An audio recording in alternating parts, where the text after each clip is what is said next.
So let's start with 2D plots. So a 2D graph uses X and Y data to plot points on the graph, and by connecting the points, I form a two-dimensional surface view of the data. With graphs, I can visualize two-dimensional data on XY graphs because all 2D graphs are basically XY graphs. So charts, on the other hand, they maintain a history of past data, while graphs display all the data in one go. So if you have a look on the screen, I have a waveform chart and I have a waveform graph.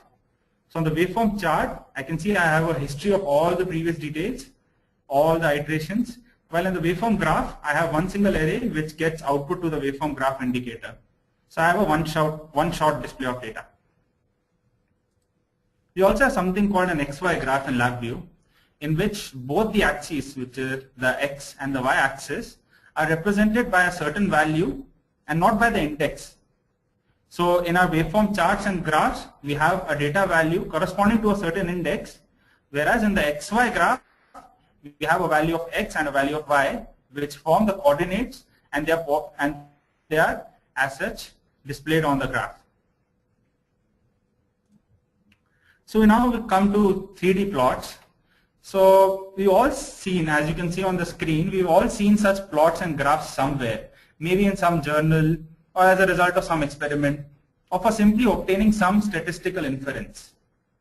Right. So how are they made in LabVIEW? Let's jump right into it. Now 3D plots. So 3D plots have 3 dimensions, and that is they have 3 axes. They present, hence since they have 3 axes, they present a greater amount of data on a single plot, which enables me to have better visual analysis. We see the world in 3D, so it's more closer to how we perceive things. I can have generation of surfaces. As you can see, there is a red surface which has been generated. So it allows me to have a better visualization of what data is being presented and how I'm analyzing it. Some examples of a 3D plot could be maybe temperature distribution of a surface, trajectory of an aircraft, etc. So with 3D graphs, I can visualize 3-dimensional data and alter the way that data appears by modifying 3D graph properties. So we'll have a look at this, how we can modify and how we can alter the 3D graph properties. And to sum up, as we compare 3D plots to 2D plots, there is more data covered, hence there is more data presented. So coming to LabVIEW, LabVIEW includes the following types of 3D plots. So we have around 12 types of plots in LabVIEW. We have the scatter plot, stem, comet, surface, contour, mesh, waterfall, quiver, ribbon, bar, and pie. Now extensive documentation for each of them is present on the NI domain, as in on the NI portal. We have white papers for all of them. So today I'll be touching upon some of these, and I'll be giving you demonstrations as well. So in LabVIEW, we have a common VI called the plot helper VI. So the plot helper VI is actually a VI which appears on the block diagram whenever I drop a 3D plot on the front panel. It helps me create 3D plots with simple X, Y, and Z inputs. Each type of plot has a corresponding plot helper VI. So for example, in the slide here, the plot helper VI that we see is the comet plot helper VI. We'll have a look at what the input mean and how to use them in a later slide. So the 3D plot helper VI is a polymorphic VI, which means that it accepts different data types for a given input or output terminal. The different data types can refer to differing representations or size or dimensions. So we have a look over here as on the screen. For the plot helper VI, we have 3 polymorphic instances of that VI. So we have the vector instance, the matrix instance, and the matrices instance. So we'll have a look at each instance and how they're different from each other. Let's have a look at the VI, 3D plot helper VI with the vector instance. So over here we can see that we have all the inputs and outputs displayed. So in the x vector, the input terminal, you actually wire in a 1D array that specifies the x coordinates that graph the plot. The y vector, we put in a 1D array that specifies the y coordinates, and similarly for the z vector input, we have a 1D array that specifies the z coordinates that graph that plot. And since we worked on 2D plots before, we know that for plotting a single point, we just need 3 coordinates, x, y, and z. So for a plot, if I need to plot a vast variety of points, or if I want to plot a number of points, I would definitely logically need an array of all those points. We have the matrix instance of the 3D plot helper VI, in which all the terminals remain the same except for the z. The z vector is now a z matrix terminal, here in which it's a 2D array now that specifies the z coordinates that graph the plot. So we had a 1D array before, now we have a 2D array that specifies the z coordinates. Each row of that matrix generates a single trajectory. So if I want to have multi-plots, or if I want to have multiple graphs on a single window or on a single screen, what I would do is I would have multiple values or multiple rows in the z matrix. But one thing to take care of is the x vector and the y vector, which represent the xy coordinates, remain the same. Whereas in the matrices instance, we'll see that even the x matrix, the y matrix, and the z matrix, all the 3 are now 2D arrays. So now the x matrix is a 2D array terminal that specifies the x coordinates that graph the plot. Similarly, the y matrix is also a 2D array, and the z matrix remains the same as in the matrix instance of the VI.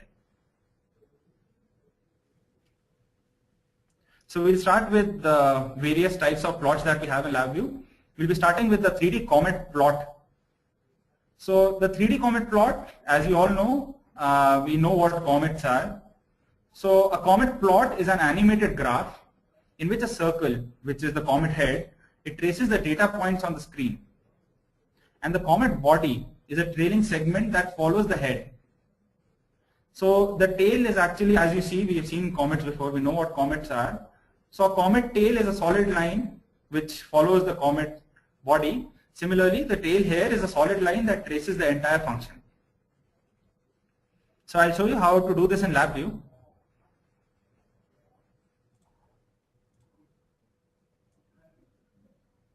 I have a VI here. This is the block diagram. So one thing to take care of is the 3D plots are available only in the LabVIEW Full and Professional Developer Edition.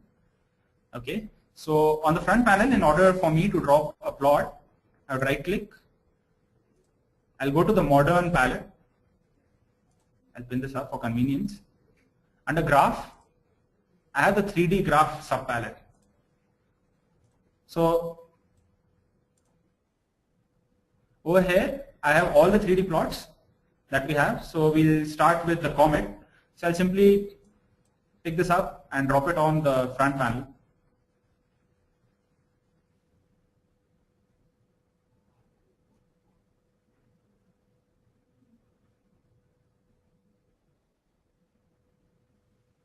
So now whenever this happens, automatically there is a plot helper VI which appears on the block diagram, and there is an object indicator that is connected to it, which is here. So we'll see how to work with this. And as I told you before, I can see the instances of this polymorphic VI. It's vector, matrix, and matrices. So what I'll do is I'll create something very simple. I'll have a sine function and a cos function, a cosine function, and then the sine will form the x, the cosine will form the y, and the z, which represents what parameter is being passed to the sine and cosine function, will appear as the z. So for this, what I'll do is I'll create a for loop by going into my structure subpalette. I'll wire a value, say if I want 180 degrees, I'll wire 180 here.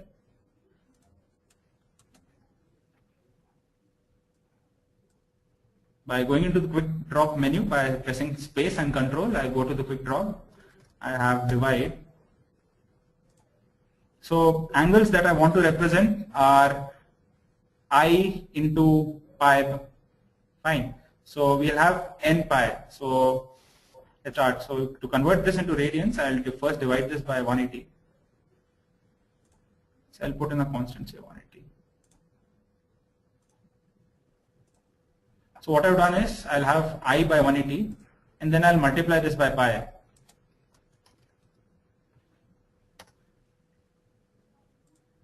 I'll drop pi by either going into the mathematics palette or by simply using the quick drop.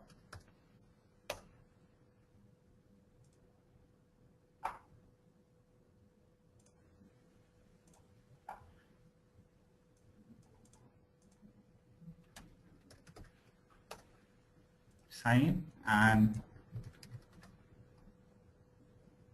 cosine, and I'll wire these to both. So the same parameter, the same angle will be passed to both functions, and we'll get sine and cos of the same value. So I want this to become my x, this to become my y, and I'll have the index to become z.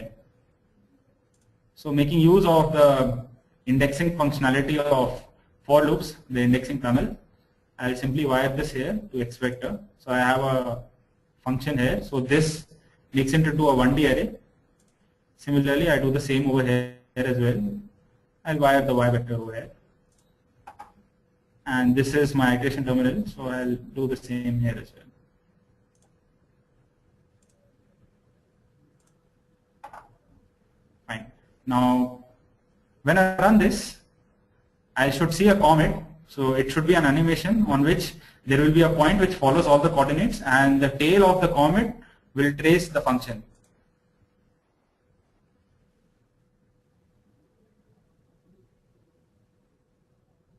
So this is what I got. In case I want to increase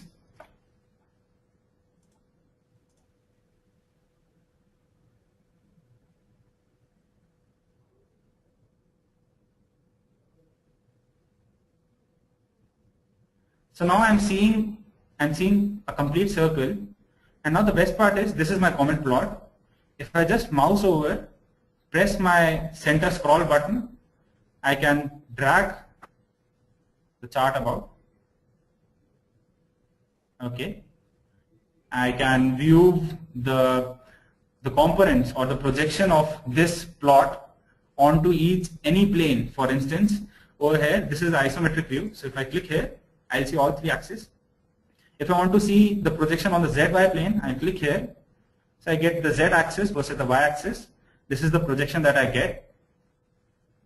So this is the Y. Y was my cosine. So at an angle of 0, I get a value of 1. This is my XZ axis. And similarly, I can see XY axis. So one thing is which is very exciting to see is the XY axis is actually a 2D projection of my 3D plot. So if I wanted a 2D plot, it would look like this. As I told you before, there is an XY graph.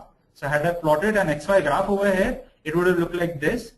But since I've also inserted one more dimension, means I'm inserting more data into this, I have something which looks like this. So I have a comet head followed by a comet tail which traces the entire function. Clear? Okay, let's continue.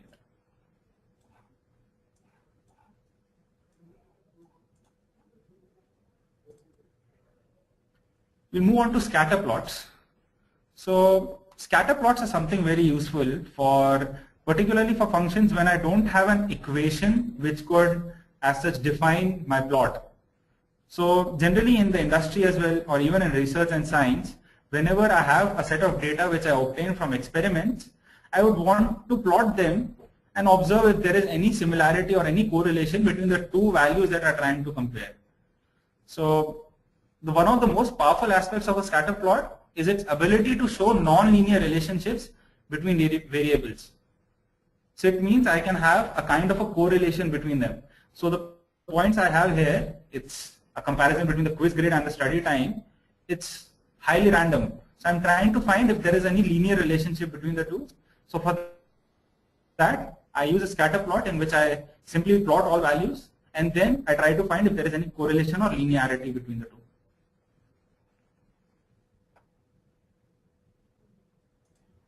So this was a 2D plot. Now we have a 3D scatter plot. So what happens in a 3D scatter plot is, as I told you before, I add one more dimension. So I add one more parameter which I would like to check. So for instance, over here, I'm checking ozone levels and solar radiation against wind speed and temperature. I'll show you how this works. So in the find examples, if you in LabVIEW, you go to help, you have an option of going to find examples. So there are a large number of examples which are present already in LabVIEW. So all you have to do is, in case you want to go to any one of them, so just type in the name, go to search. So I want to search for scatter. Simply type in scatter, double click, I get a 3D scatter plot. When I double click on this,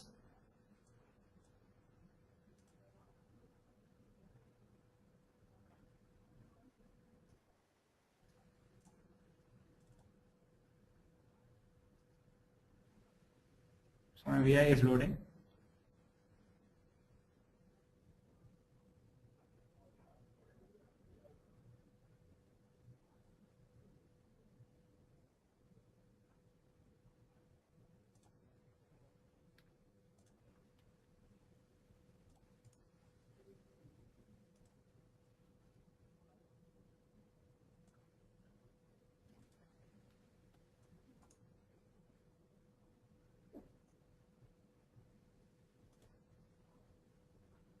So what I have here is the 3D scatter plot VI. It is found in your find examples as I showed you. So this is how the 3D scatter plot looks like.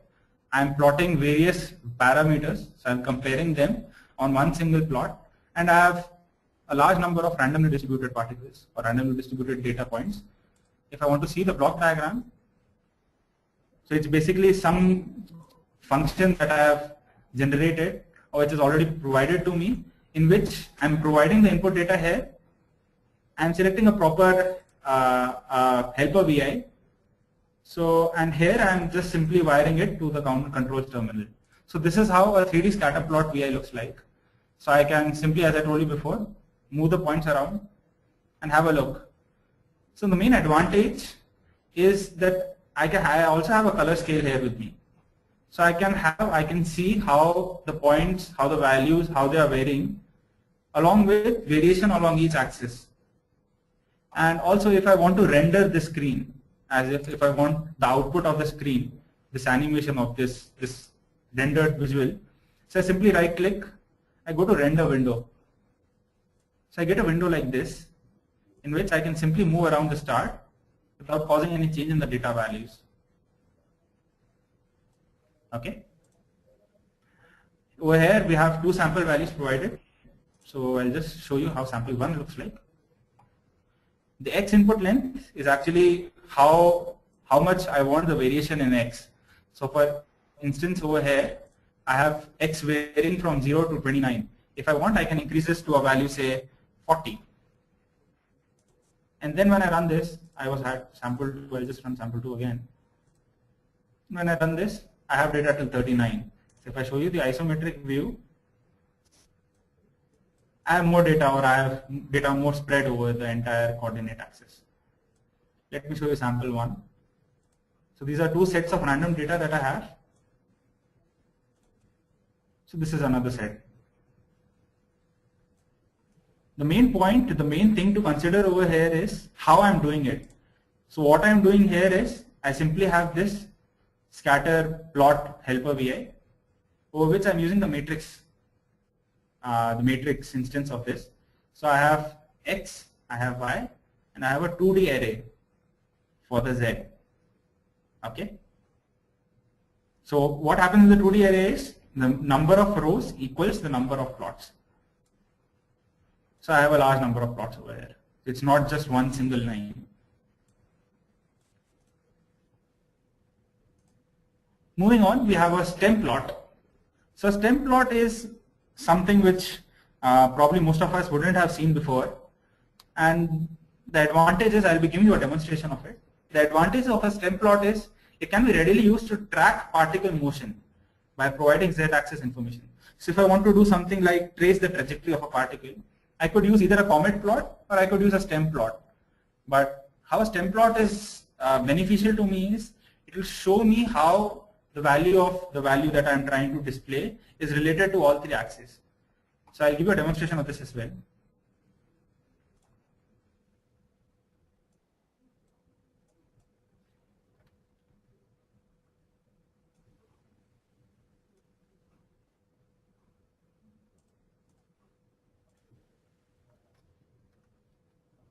I have a blank VI.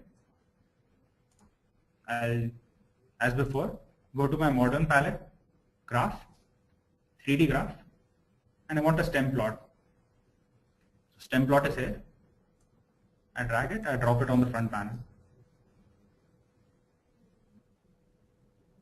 Fine.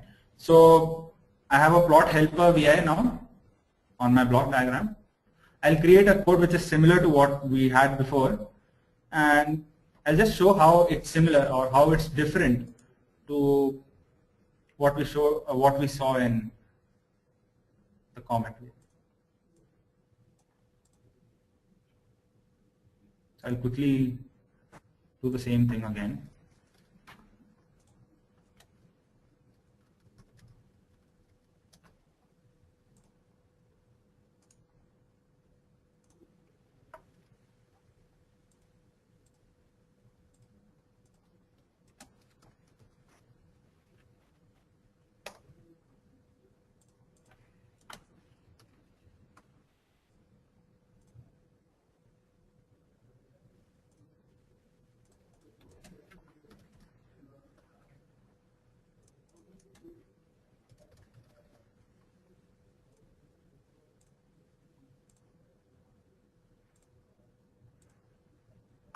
So now, similarly to how we did before, so that's actually the usefulness of this plot helper VI that I have.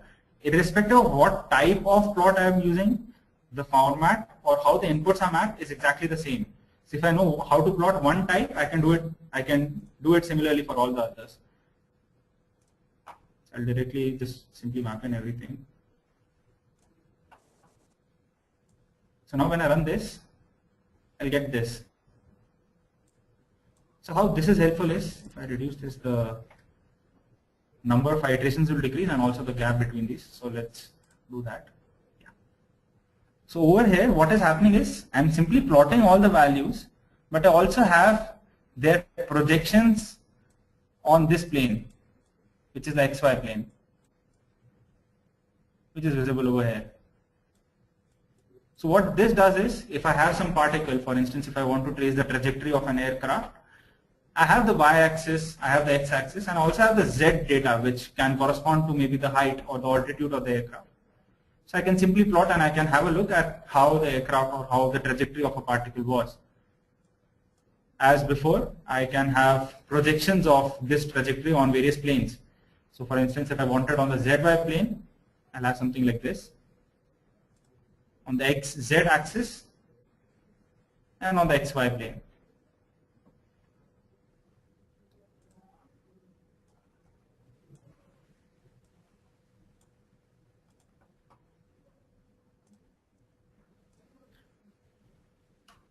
Now we come to the waterfall plot. So in the waterfall plot, it's actually used to show how two-dimensional information, which is your normal 2D plot, how it changes over time or some other variables such as RPM or samples. So for instance, over here, I have a look, we have the emission intensity versus the excitation voltage. So it's a normal 2D plot. If I just wanted to plot excitation voltage versus wavelength or versus intensity, all I would see is a 2D plot. But if I also incorporate the number of samples, I'll have a waterfall type, as in I have cascading values, I have cascading plots superimposing each other. So again, I have one more dimension, I'm adding one more value, I'm adding one more node to this plot. I'll show the example for the waterfall plot as well.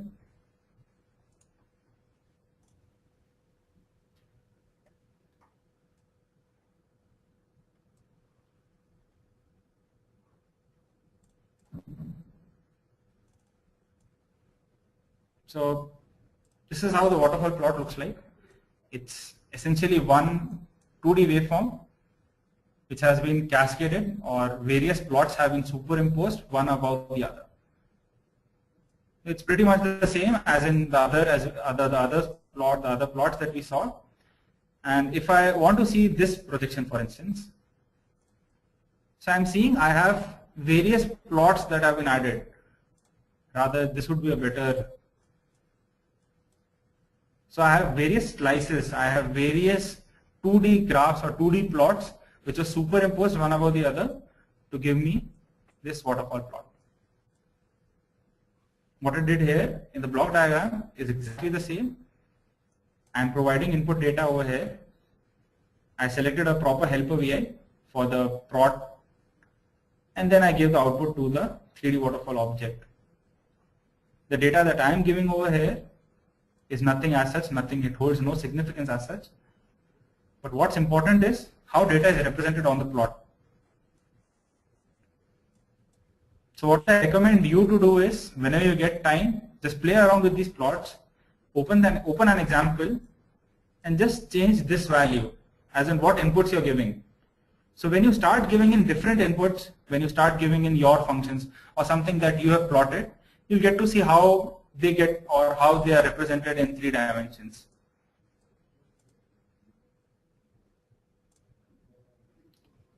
We'll now come to surface plot.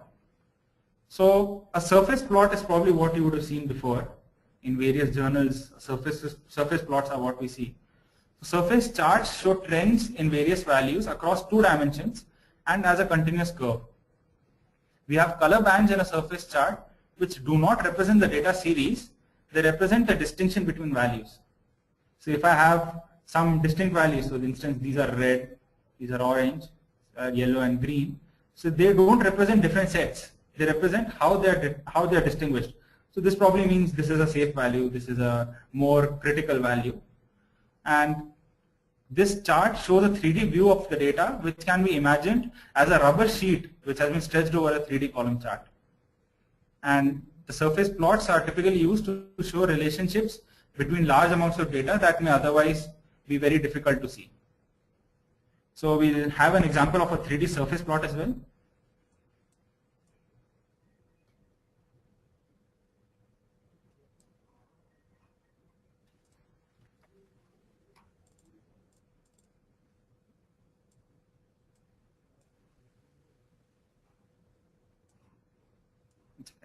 I'll have a 3D surface plot.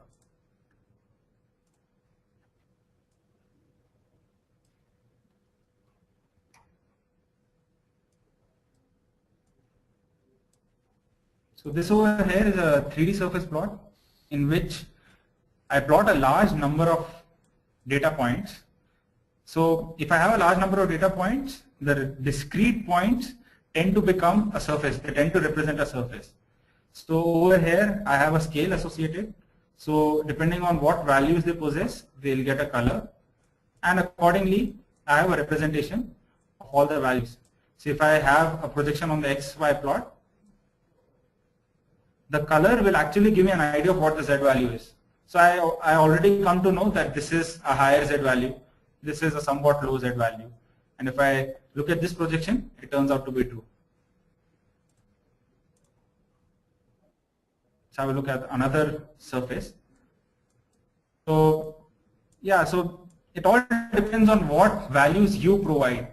A chart or a plot is nothing but coordinates that you put in, and all that matters is how labby or how you decide to plot that data and how to represent it. Having a look at the block diagram, there's nothing much to it.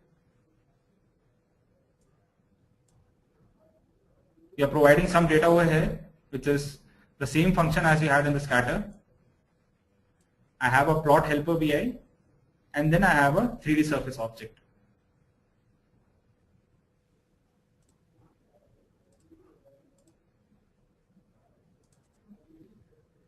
The last chart or the last plot that we'll be seeing today is the bar plot. So bar charts are something that I'm pretty sure everyone has used before. So the 3D bar plots are just like the normal 2D bar plots, but we can have multiple plots on the same diagram. So I'll just show this to you. I have over here the mean temperature versus the time period for some city maybe. So what I get to see is not only I have one value, I also have another variable for season over here. So if I had a 2D bar chart, I would have been only able to see values for a particular season. But since I have a 3D chart or a 3D plot now, I have one more degree of information.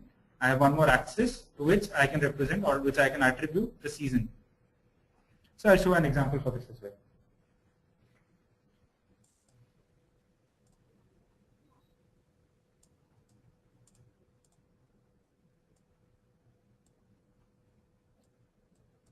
So what we have here is we have a normal bar chart, but it's represented in 3 dimensions. So we have 3 values or 3 rows of plots.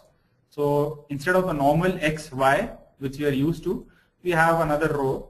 So it gives me one more degree or one more level of information. A quick poll for you guys. I guess you've already seen, and I'm pretty sure you already used plots before or you wanted to use them before. So my question is, which of these plots do you think was most apt for your application? Was it a comet plot, a scatter plot, a bar, a waterfall, or a scatter surface plot?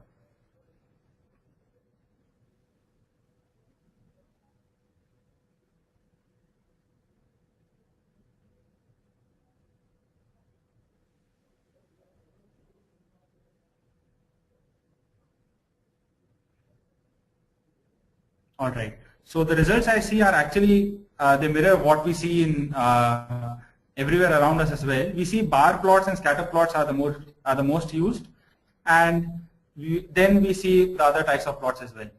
So what I recommend you to do is, my advice is just go back and try experimenting with these. Okay, we have the contest now.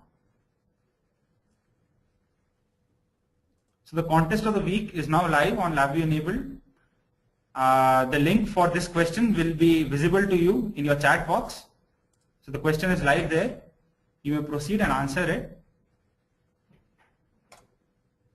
What I want is, the contest of the week is, depending on what charts or what plots you use most, if you use a 2D, if you think your application will have more of 2D graphs or charts, I want you to plot the equation, this equation, sine of x square plus y square equal to cos of xy on a 2D graph or chart, or plot this equation, r minus root of x square plus y square whole squared plus z square equal to r square on any 3D graph or chart.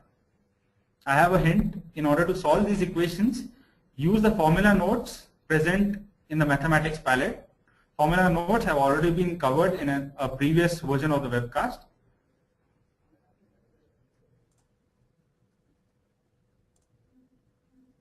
So on the LabVIEW enabled forum that we have, you get to watch the previous episodes of Webcast Wednesday. We have experts to get your queries from sessions and LabVIEW resolved. You get to interact with peers and industry experts. And by participating in weekly contests, you are eligible to win up to 50% discount in CLAD. And if you attend 20 webcast sessions, you get to win a free CLAD attempt.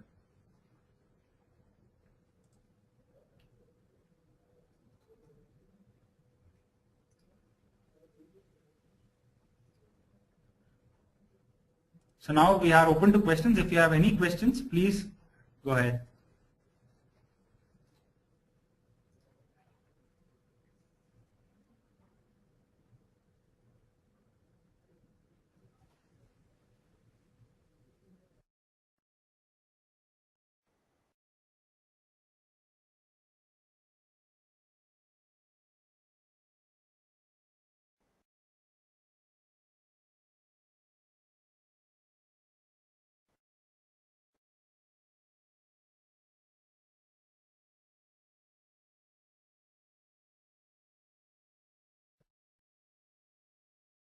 So thank you for attending this session of Webcast Wednesday.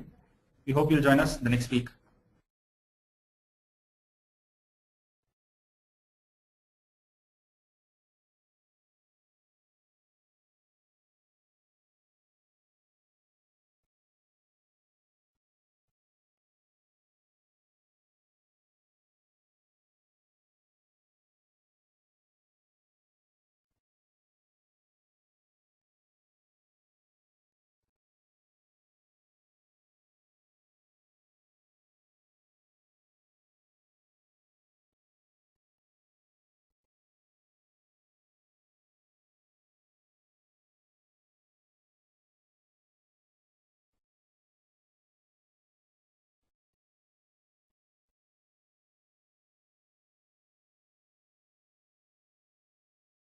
The organizer has ended the session and this call will be disconnected. Goodbye.